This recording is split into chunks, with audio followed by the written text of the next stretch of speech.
Президент Таджикистана Эмомали Рахмон назначил своего зятя Ашрафджона Гулова новым послом Таджикистана в Турции. Об этом 5 июля сообщило агентство Хавар. Гулов является мужем четвертой дочери президента страны Парвины Рахмоновой. Как отмечено в сообщении, Гулов заменил на этом посту Махмадали Раджабион, который был отправлен на пенсию.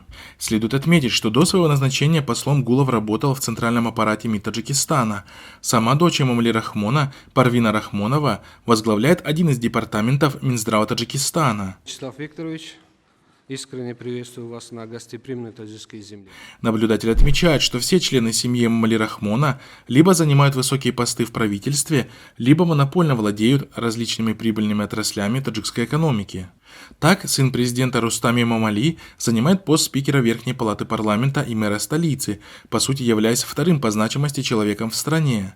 Дочь президента Азада Рахмон является главой администрации своего отца. Муж Азады Рахмон, Джамалиддин Нуралиев, занимает кресло первого заместителя председателя Национального банка Таджикистана и, кроме того, считается владельцем компании IRS, занимающейся обслуживанием единственной платной автодороги Душанбе-Худжанд-Чанак. Примечательно, что компания IRS полностью освобождена от уплаты всех видов налогов. Зарифбек Давлатов, муж еще одной дочери президента, Тахмин Рахмон, является фактическим монополистом рынка продажи авиабилетов, занимается строительным бизнесом, импортом автомобилей и золотых украшений, курирует таможенную сферу и контролирует самый большой в Душанбе оптово-розничный рынок – Корвон. В качестве примера также можно привести таджикскую алюминиевую компанию «Талка», которая находится в руках шурина президента Хасана Асадулло-Зада, который по совместительству является главой Орион банка.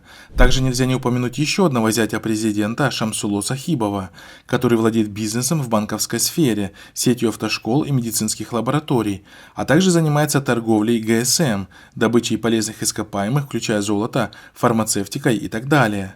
Во многих из этих отраслей компания Сахибова является монополистом. Хотя они последовательно старались не оглашать истинных владельцев Фароза, но